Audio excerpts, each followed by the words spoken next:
The wind swept across the frozen plains of Nebraska that evening, rattling the porch lanterns of the Palmer farmhouse just outside Lincoln. Inside, laughter echoed faintly through the frosted windows, but the sound felt distant to Richard Palmer as he stepped from his truck carrying 2 heavy boxes, one filled with gifts wrapped in gold paper, the other with his late wife's famous apple pies. The smell of cinnamon and baked apples clung to the air like a memory. It was December 24th, 2024.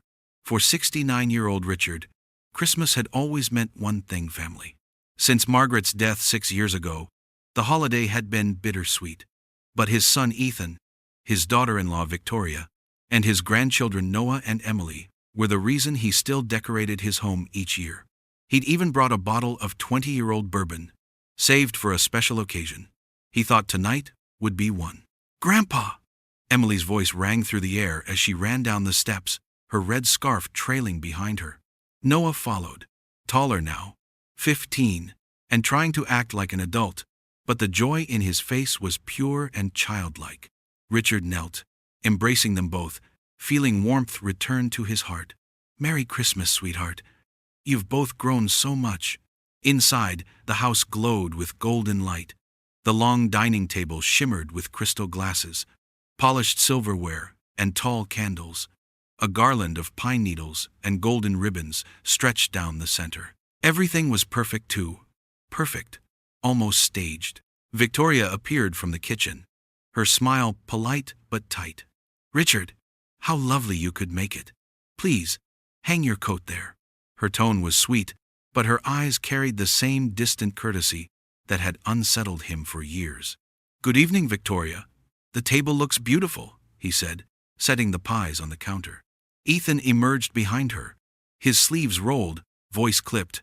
"Dad, glad you came early." He didn't hug him, just a handshake, firm, distant, businesslike.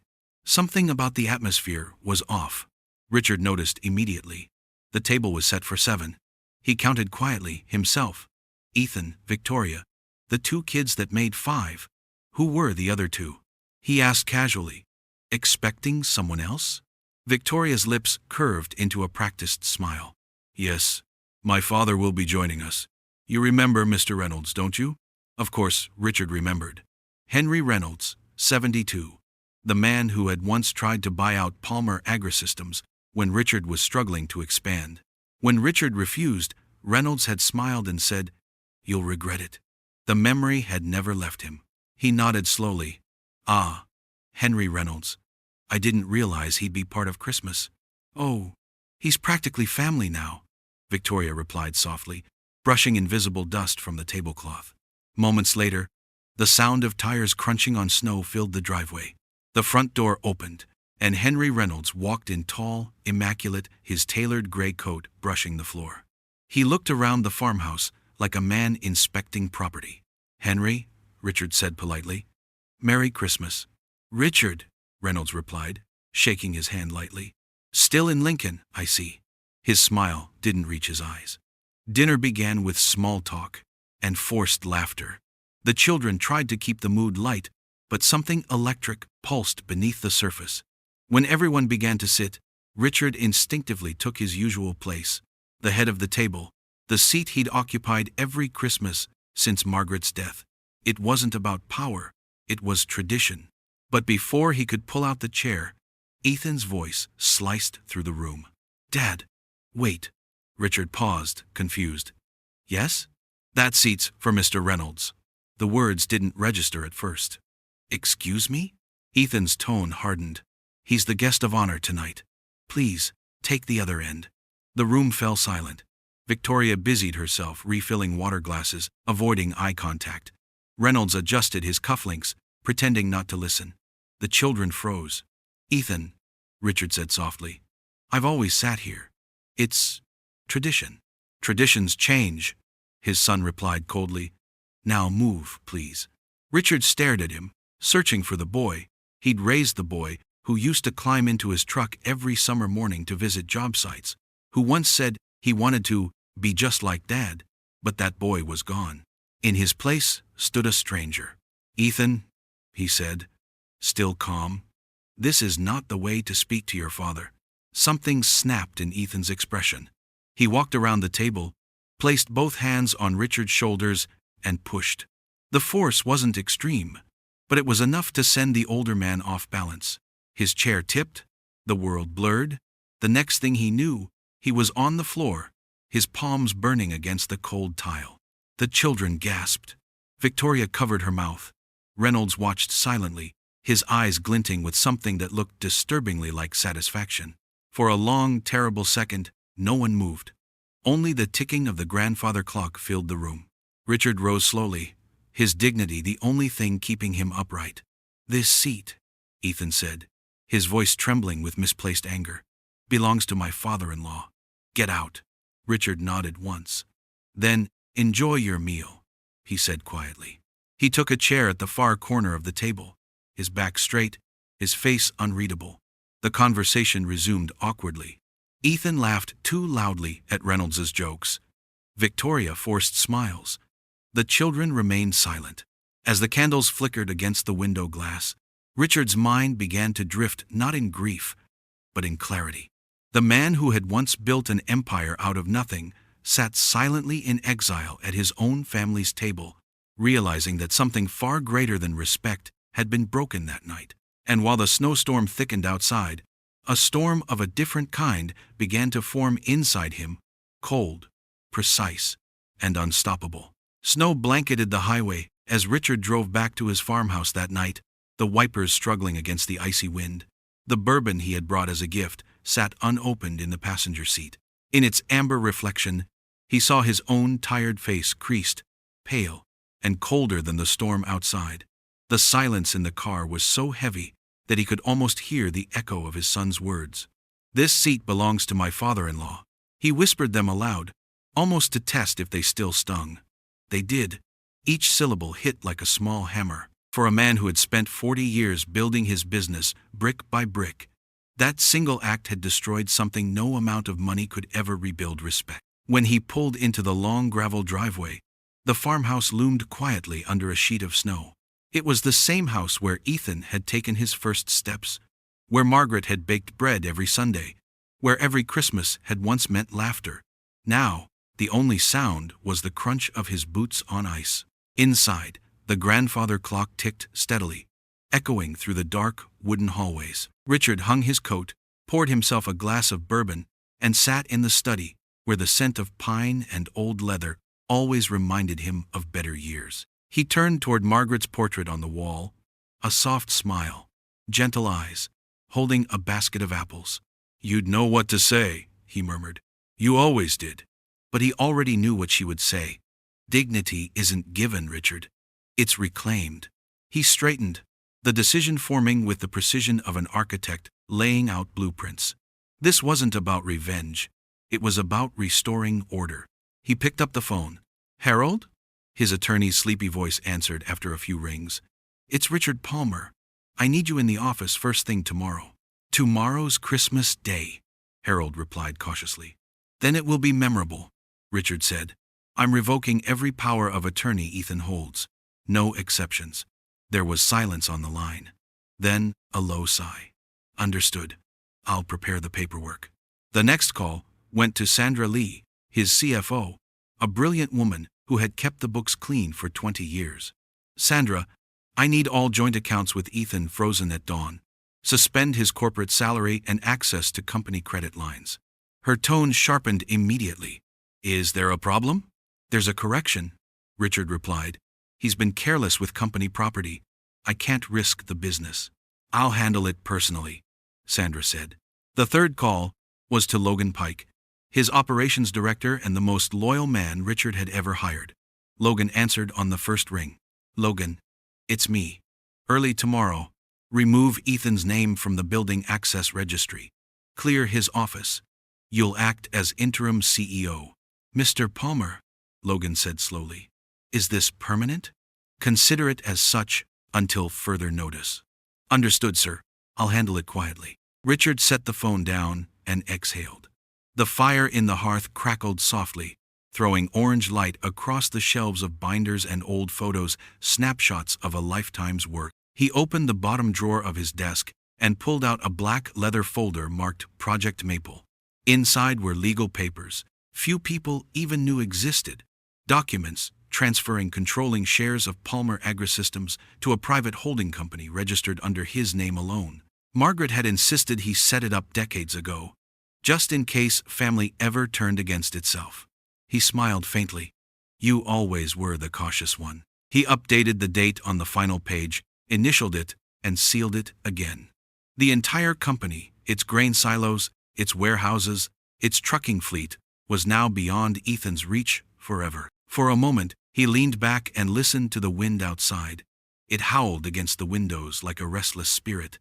Then his phone buzzed again, an unexpected call from a private number. Mr. Palmer? A voice said, low and unfamiliar. You don't know me, but I work at Reynolds Commodities. Richard sat up.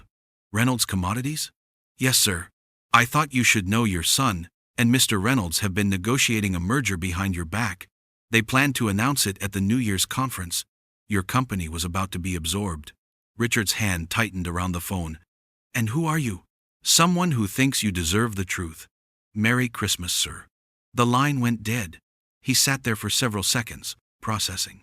So that was it. The dinner had been more than humiliation, it had been a rehearsal for a takeover. Richard rose, walking to the window. Snow fell in steady sheets across the fields he had once plowed himself with bare hands. His reflection stared back at him from the glass. A man who had given everything to his family, only to be betrayed in his old age. He whispered, So that's how it is. Then, with deliberate calm, he walked back to his desk, turned on the small lamp, and began writing a new will. Every clause, every paragraph, every signature line, carefully removing Ethan's name and replacing it with new beneficiaries. His grandchildren, Noah and Emily. He would not destroy the future. He would protect it. When he finished, he sealed the envelope and placed it beside the bourbon bottle. He raised the glass in a silent toast to the empty room. To lessons learned the hard way, he said softly. The storm outside deepened, swirling against the window. Inside, Richard Palmer, the man his son had pushed to the floor, was standing taller than he ever had before. Tomorrow morning, when the first light touched the snow-covered fields, Ethan would discover that his father's silence was not defeat.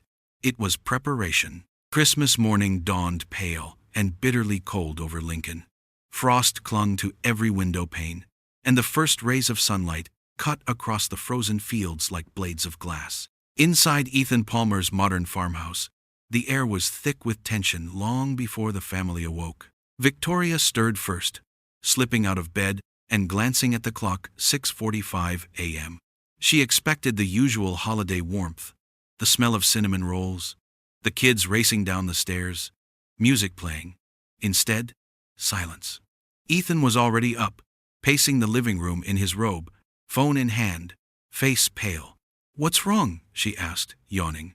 He didn't answer. He was staring at his phone screen, his banking app, blinking red with multiple notifications. Transaction declined. Account frozen. Mortgage payment overdue. That can't be right, he muttered. This must be a system error. Victoria frowned. It's Christmas, Ethan. Maybe the banks. Her words died as his phone buzzed violently. Unknown number. Mr. Palmer, came a clipped voice. This is First Nebraska Credit Union. Your business credit line has been suspended due to the cancellation of all collateral guarantees. What collateral guarantees? Ethan snapped. The ones signed by your father, sir. Effective this morning, his name has been withdrawn from every document. Ethan's stomach twisted. That's impossible. He wouldn't. But before he could finish, another call came in. And another. And another. Mr. Palmer, this is Plains Trust Bank. Your home loan is in immediate recall. Mr. Palmer, your corporate vehicle lease has defaulted. Mr. Palmer, the insurance premium for your construction sites has lapsed. By the fifth call, Ethan's hands were trembling. He hung up and stared blankly at Victoria. He's done something. My father's done something. What are you talking about? She asked, her voice sharp with rising fear. He's pulled every guarantee, every contract. He's cutting me out of the company. Victoria blinked. That can't be. You're the CEO. Not anymore. Ethan whispered. He threw on a coat, ignoring her protests, and stormed outside. Snow crunched under his shoes as he climbed into his car, a BMW he now realized might not even be his for long. The engine roared to life, and he drove toward Palmer Agrisystems headquarters downtown. The city was still quiet. Most streets empty, except for plows clearing snow. Christmas banners fluttered from lampposts, mocking him with their cheerful red and gold. When he arrived at the office building, the parking lot was half buried in snow. Security lights blinked softly in the dawn. Ethan parked and swiped his company keycard at the entrance. The reader beeped and flashed. Access denied. He tried again. Same message. The guard inside the glass vestibule stepped forward. Morning, Mr. Palmer. Sir, I was told to notify you. He hesitated. Notify me of what? Ethan demanded. Your credentials were deactivated last night. Mr. Pike said you should go directly to the 5th floor. Ethan's pulse quickened. He took the elevator up, every floor feeling heavier than the one before. When the doors opened, he froze. Through the glass walls of the executive suite, he saw Logan Pike, his father's longtime operations director, sitting at his desk. His desk, Logan was calmly sorting papers.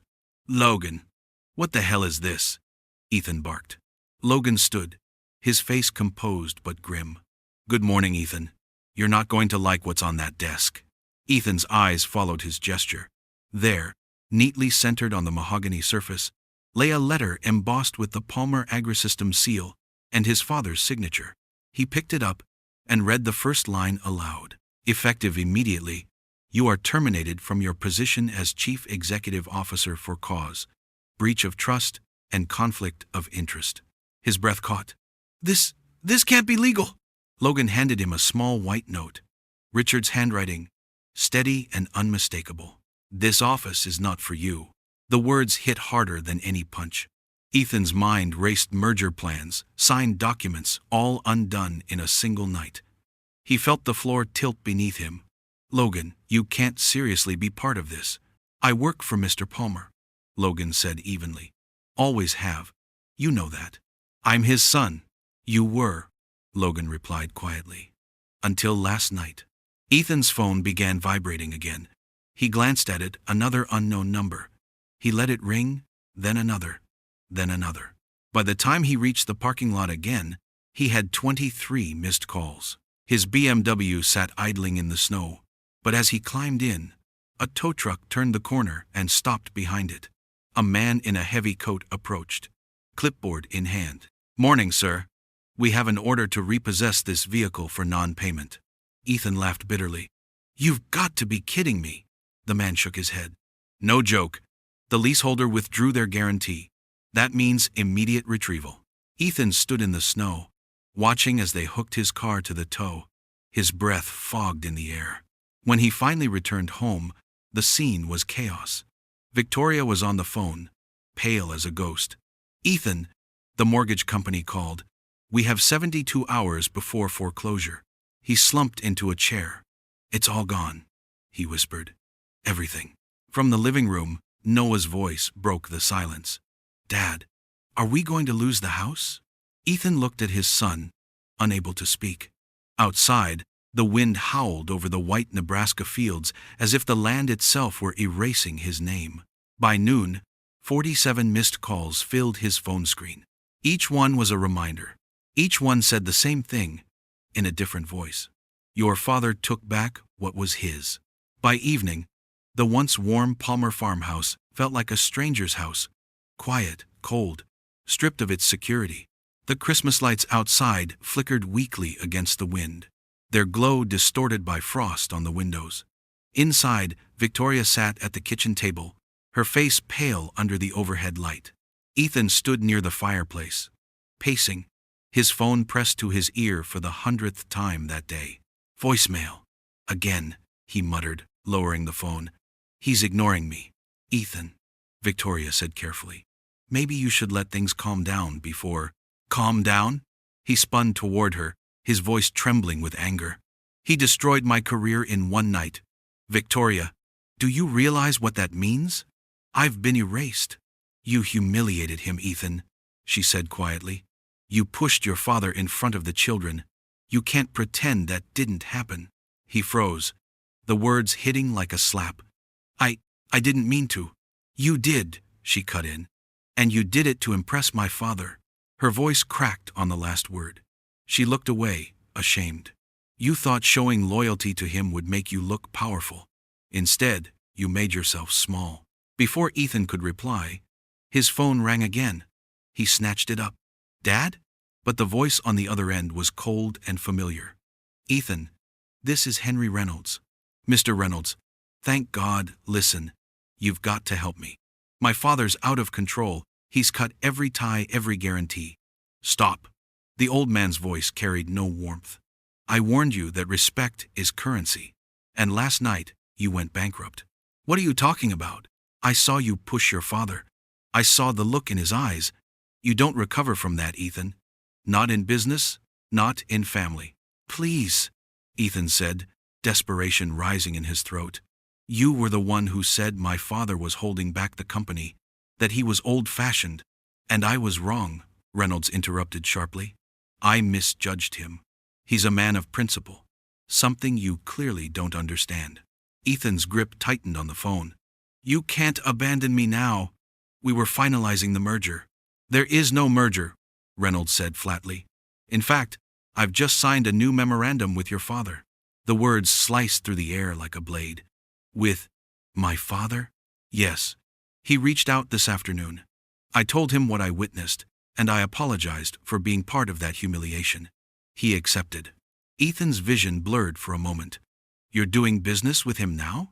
Mr. Palmer and I have agreed to integrate our distribution networks. It's mutually beneficial. Frankly, Ethan, you should have learned from him instead of trying to replace him. Reynolds's tone softened, but only slightly. For your sake, I hope you learn humility. Good evening. The call ended. Ethan stared at the dead phone in disbelief. Behind him, Victoria whispered, You lost him, didn't you? I lost everything, he said hollowly.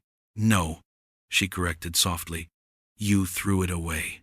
She stood, smoothing her sweater with trembling hands. The children and I are going to Omaha for a while. His head snapped up. What? They need stability, Ethan. You can't give them that right now. Victoria, don't do this. Not after everything. Her eyes filled with tears. I have to. For them. For me. She hesitated, then added in a voice that broke, You should have seen Emily crying last night after you pushed him. She said, Dad doesn't love Grandpa anymore. What am I supposed to tell her? Ethan had no answer. Victoria went upstairs to pack, while he stood motionless, staring into the dying fire. The logs cracked softly, sending tiny sparks into the air like fragments of everything he'd just lost. A few minutes later, the sound of tires crunching outside made him look up. For a moment, hope flickered. Maybe it was his father. Maybe he'd come to talk. He opened the front door. A sheriff's SUV was parked in the driveway. Sheriff Dan Wallace stepped out, coat collar pulled high against the wind, papers in hand. Evening, Ethan, he said with quiet sympathy. I wish this weren't my job tonight. What now? Ethan muttered. The sheriff handed him 2 envelopes. Foreclosure notice from First Nebraska and a repossession order for your truck. Effective immediately. Ethan laughed bitterly, the sound hollow in the cold air. Merry Christmas to me, huh? The sheriff sighed. Sometimes pride costs more than a man can pay. I've seen it before. Ethan took the papers and stepped aside as the tow crew behind the sheriff began working. Inside, the house echoed with emptiness. Victoria's suitcase thumped down the stairs, the children trailing silently behind her. Emily clutched her stuffed bear. Say goodbye to your father, Victoria said softly. Noah hesitated. When will you come home, Dad? Ethan swallowed hard. Soon, buddy. I just need to fix some things. But even as he said it, he knew it was a lie. There was nothing left to fix, only consequences to live through. When the door closed behind them, the silence was absolute. Ethan sank to the floor beside the cold hearth, the foreclosure papers trembling in his hands. Outside, the last of the Christmas lights flickered out, one by one, until the house was swallowed by darkness. In that silence, Ethan finally understood the full cost of what he had done. He hadn't just lost his company or his home. He had lost the one man who had ever truly believed in him. The first week of January came with wind so sharp it seemed to cut straight through Ethan's coat. The farmhouse was gone, sold off in foreclosure. Victoria and the children had moved permanently to Omaha, and her last message, 3 sentences long, had ended with, "The kids need someone they can look up to. I hope one day that can be you." Ethan now lived in a cramped, month-to-month rental above a closed hardware store in downtown Lincoln. The place smelled faintly of dust and old paint. A single mattress lay on the floor beside a heater that barely worked. Each morning, he stared at the frost collecting on the window and wondered how a man who once managed millions couldn't afford a warm room. He had tried everything. Phone calls to former clients, emails to partners who used to shake his hand with admiration. Each conversation ended the same way. "Sorry, Ethan.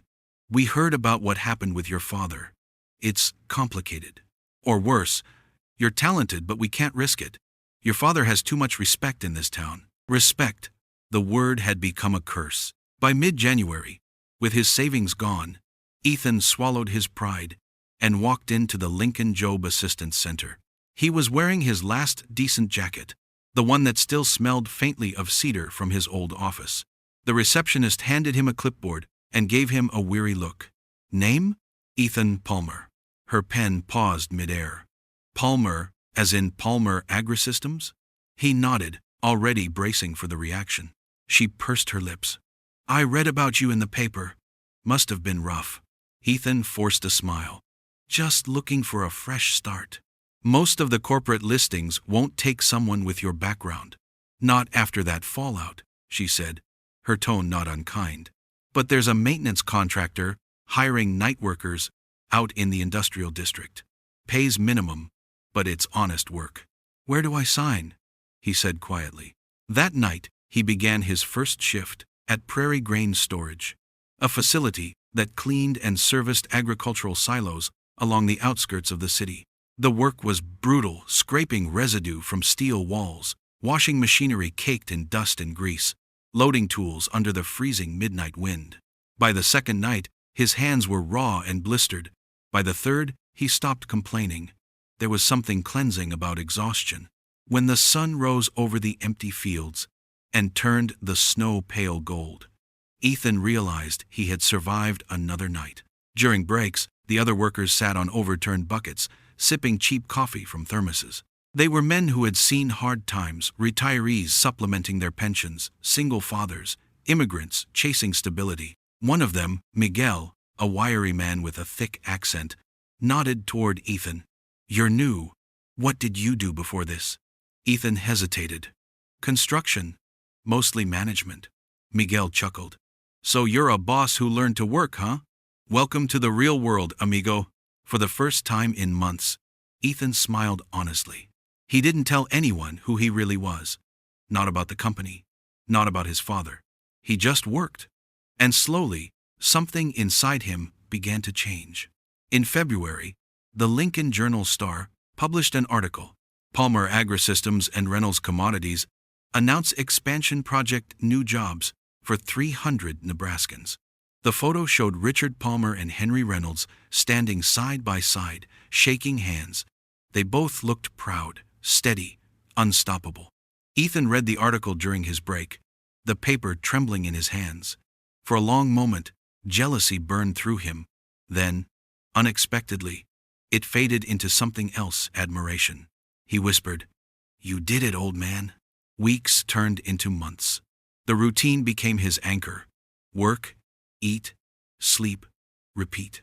He rented a cheaper room in the industrial district to save bus fare. He stopped checking his phone for messages from Victoria or the kids. They deserved peace, even if that peace didn't include him.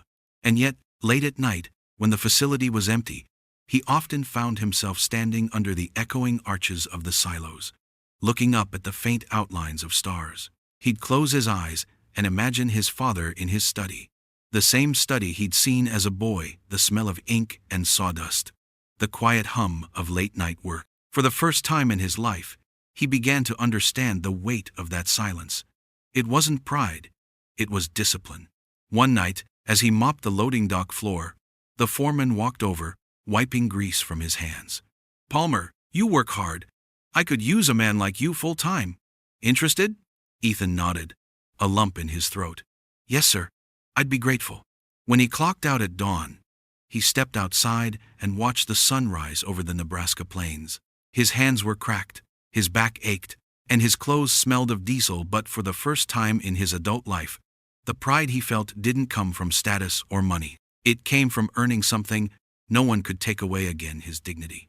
The first signs of spring came late that year. Snow melted into rivulets that trickled down the gutters of Lincoln's quiet streets, and the frozen soil of the farmlands began to breathe again. Ethan, now 4 months into his job at Prairie Grain Storage, had developed a rhythm of exhaustion that oddly felt like peace. Each night he worked.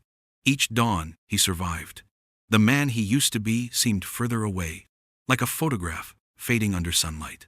But one night, fate decided he wasn't finished learning. It was early March. The night shift ended at 2 a.m., earlier than usual because one of the silos had been shut down for maintenance. Ethan clocked out, nodded goodnight to Miguel and the others, and began his walk home along the river road that ran parallel to the Platte River. The air was heavy with mist, the kind that clung to your clothes and made the world feel smaller, quieter. As he neared the old steel bridge that crossed the river bend, he noticed a familiar pickup truck parked on the shoulder. His pulse quickened. He knew that truck. The worn navy paint, the dented back fender, the cracked taillight on the left. It was his father's. What was Richard doing here at this hour?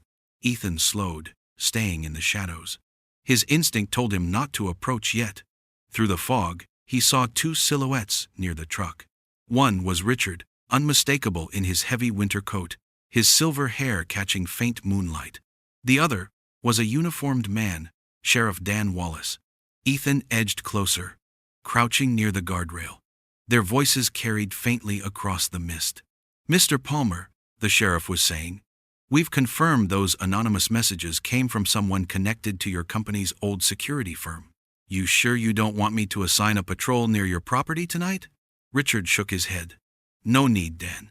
If someone's trying to scare me, they've chosen the wrong man. I've dealt with worse." "You're sure this isn't tied to the merger with Reynolds?" Richard hesitated. "Could be. We've been negotiating some restructuring. Not everyone likes change." Ethan frowned. "Anonymous threats? Merger trouble?" The sheriff sighed. "At least let me follow you home. I'll be fine," Richard said firmly. "If there's something to be found, I'll find it." They shook hands. The sheriff climbed into his cruiser and drove off, red taillights vanishing into fog. Richard remained by the truck, staring out over the river. A low rumble echoed behind Ethan, tires on gravel. Another car was approaching, slowly, lights off. 2 men stepped out, both wearing dark jackets. Their movements were deliberate, cautious. One held something metallic in his hand, a crowbar or maybe a pipe. Every instinct in Ethan screamed that something was wrong. The men split up, one circling toward the truck, the other creeping along the guardrail. Richard turned just as the first man stepped out of the fog. "Can I help you?" Richard asked sharply. No answer. Then the man lunged. Without thinking, Ethan shouted, "Dad, behind you!" The sound tore through the silence like a gunshot. Richard spun around as the attacker swung. The crowbar missed by inches, clanging against the truck's door. The second man cursed and turned toward Ethan, startled by his sudden appearance. Ethan ran forward, adrenaline surging. He tackled the first man to the ground, grabbing his wrist and forcing the weapon loose. The second man panicked and bolted toward the car. Tires screeched as they sped off into the fog, disappearing across the bridge. For a long moment, only the river's low rush filled the air. Ethan stood breathing hard, hands scraped, heart pounding. His father stared at him, eyes wide in disbelief. "Ethan?" "Yeah," he gasped, still catching his breath. "Guess I still know how to show up when it counts." Richard's gaze softened, though his voice was steady. "You followed me?" "I saw your truck," Ethan said, wiping blood from his knuckles. "I thought something was wrong." Richard nodded slowly, looking out into the fog where the car had vanished. "You were right."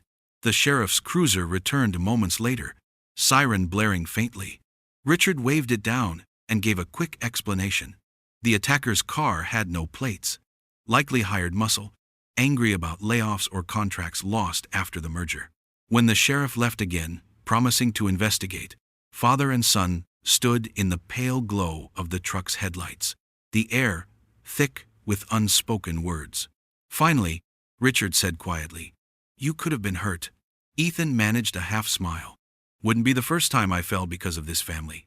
Richard actually chuckled, a small, genuine sound. "Still can't help the sarcasm, can you?" "Guess not," Ethan said softly. The two men stood there, the fog curling around them, neither quite able to look away.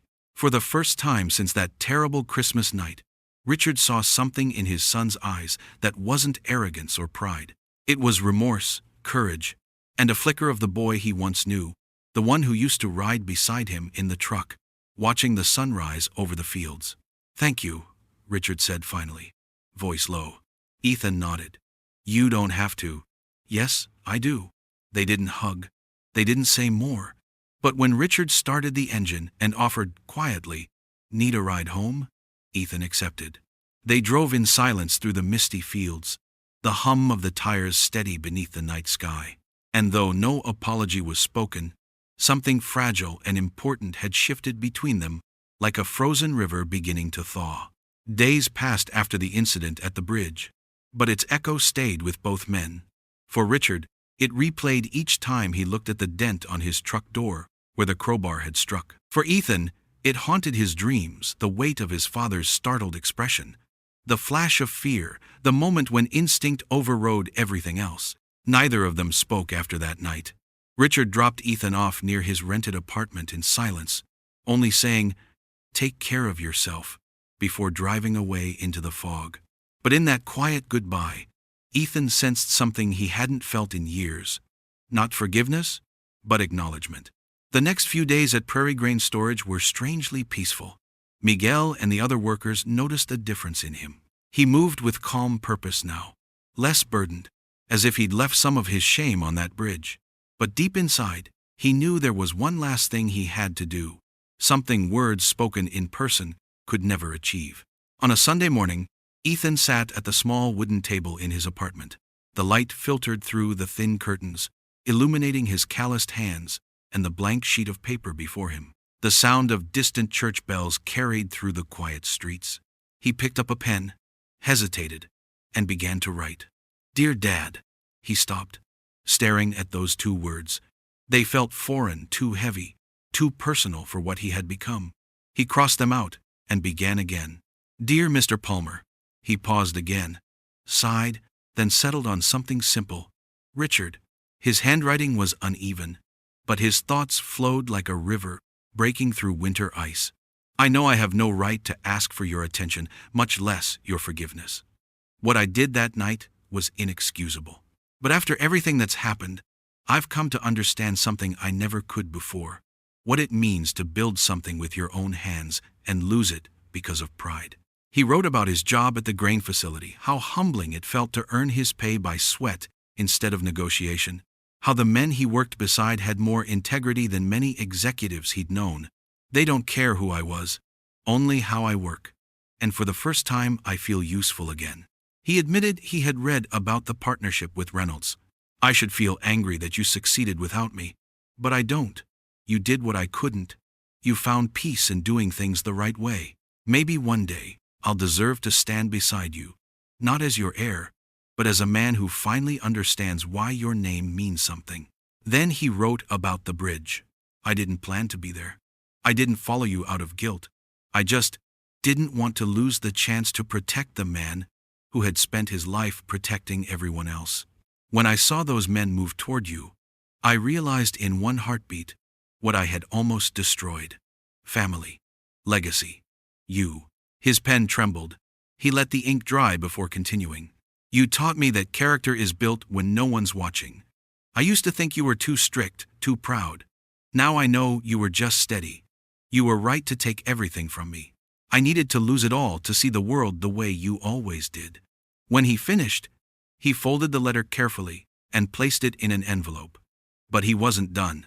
He walked to a small workbench near the window where, over the past few weeks, he'd been carving something from a piece of oak he'd salvaged from the silo repairs.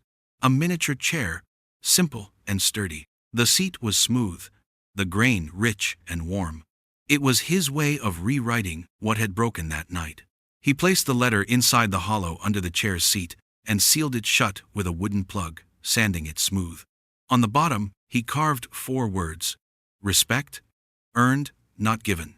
That evening, just before sunset, Ethan walked the 2 miles to his father's farmhouse. The fields were still damp from the thaw, the wind carrying the scent of soil and pine. No cars in the driveway, just the old truck parked beside the barn. He left the wooden chair on the front porch beside the welcome mat, along with a note taped to the envelope. For the man who taught me what a real seat means. Then he turned and walked away without knocking. 2 days later, a letter arrived at his apartment, addressed in his father's steady handwriting. The return address simply read, Palmer Farm. Ethan sat on his bed, afraid to open it. Finally, he tore the envelope. Inside was a single page. Ethan, I read your letter. The chair is on my desk. It reminds me that even broken things can be rebuilt. If the hands doing the work have learned their worth, you still have a long road ahead. But if you're ready to walk it, there's a place for you, not in the boardroom, not at the head of any table, but where real work begins. At the bottom was a business card. Palmer Community Projects, Warehouse Supervisor, North Lincoln. Under it, a handwritten line. Let's see what you've learned. Ethan sat holding the card for a long time, tears stinging his eyes. It wasn't forgiveness. It wasn't a return to privilege. It was something far rarer, a second chance, offered not to the man he had been, but to the one he was still becoming. 1 year later, the Nebraska winter returned, quieter, gentler this time. Snow drifted in soft veils over the Lincoln Community Center, its roof lined with twinkling lights. Inside, warmth and laughter filled the hall as families gathered for the annual Palmer Foundation Christmas Dinner, a charity event feeding hundreds of unemployed workers and their families. At the center of it all stood Richard Palmer. His silver hair had grown a little thinner, his shoulders a little rounder, but his voice carried the same calm authority that had once built an empire. Only this time, it wasn't about business. It was about giving back. Mr. Palmer, a local reporter said, adjusting her camera, this is your biggest event yet. Over 200 meals served tonight, and you personally funded half the renovation costs for this center. Why do it? Richard smiled faintly. Because I built a company with my hands, but I built a life with the people I learned to forgive. The reporter nodded, intrigued. And your son, will he be joining us this evening? He already has, Richard said softly, his eyes moving toward the far side of the hall. Across the room, Ethan stood near a serving table, wearing a simple dark blue shirt and volunteer badge. He was laughing with Miguel, his co-worker from the grain facility, as they handed plates of food to a line of families. His once polished hands now bore faint scars from months of labor. But his expression was peaceful, rooted, grounded. When he caught his father's gaze from across the hall, he hesitated for a second, then nodded slightly.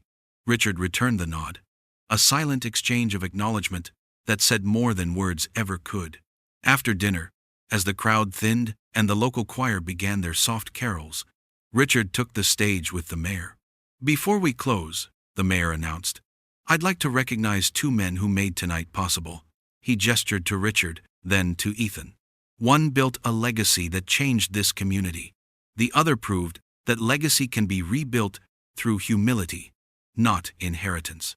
The applause began tentatively, then grew into a full roar.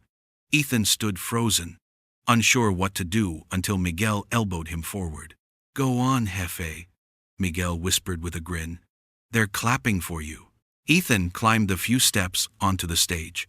The crowd blurred, before him faces glowing in the golden light, laughter mixing with Christmas music. His father extended a hand. Ethan took it, his grip firm but trembling. Richard turned to the audience. Last Christmas, I lost a son not to tragedy, but to pride. And through consequence, we both found something greater than success. We found respect. He looked at Ethan, his voice softening. This man once thought he could inherit leadership. Now he knows it has to be earned. I couldn't be prouder. The hall erupted again in applause. Ethan tried to speak, but his voice caught in his throat. He managed only, "Thank you," before stepping back, eyes shining. After the event ended, the two men walked outside together. Snow fell in delicate flakes, catching the glow of the streetlights. The air was crisp, carrying the scent of pine and roasted coffee from the nearby cafe that had stayed open late for the volunteers. They stopped by the community center's wooden bench, watching the people drift away into the snowy night. "You didn't have to say all that," Ethan murmured, his breath visible in the cold air. "Maybe not," Richard said, slipping his hands into his coat pockets. "But I wanted people to know what growth looks like." Ethan smiled faintly. "I'm still learning. That's all I ever wanted," Richard said. "Not perfection, just progress." They stood in silence, the snow gathering softly on their shoulders. Across the street, a little boy ran ahead of his mother, slipping on ice before catching himself. Richard's lips curved upward. "You remind me of him sometimes." Ethan laughed quietly. "The falling part? Or the getting up part?" "Both," Richard said. Ethan looked down, kicking at a patch of snow. "You know, I still think about that night. The seat at the table." "I do too," Richard replied gently. "But you should know something. You were right that night." Ethan blinked. "Right? About what?" "When you said I wasn't the head of the family anymore." Richard smiled faintly. "You were right. That seat doesn't belong to me, or to you. It belongs to whoever carries our values forward. Legacy doesn't sit at the head of the table. It lives in the people who learn from our mistakes." Ethan swallowed hard, his chest tightening. "I don't know if I've earned that yet." Richard placed a firm hand on his shoulder. "You've started to, and that's enough." The bell tower downtown chimed softly midnight. Snow drifted between them, settling on their coats. For the first time in years, Ethan didn't feel small beside his father. He felt equal, not in power, but in purpose. As they turned to leave, Richard stopped him. "Ethan." "Yeah?" "Merry Christmas, son." Ethan smiled, the words striking deeper than any gift could. "Merry Christmas, Dad." They walked together through the snow toward the old Navy truck, the same one, with the dent from the crowbar still faintly visible under the frost. Richard climbed into the driver's seat, and Ethan took his place beside him. The headlights cut across the dark road, casting two long beams that disappeared into the white horizon. Inside the cab, neither spoke. They didn't need to. Because this time, silence didn't mean distance. It meant understanding. And as the snow fell quietly over Lincoln, Richard's voice echoed in memory. Steady and clear words he had once spoken to himself, now meant for both of them. Respect is not inherited. It's built one humble act at a time. The camera would fade out on that final image, father and son driving through the night, the glow of the dashboard reflecting in their faces, the storm behind them, and peace ahead.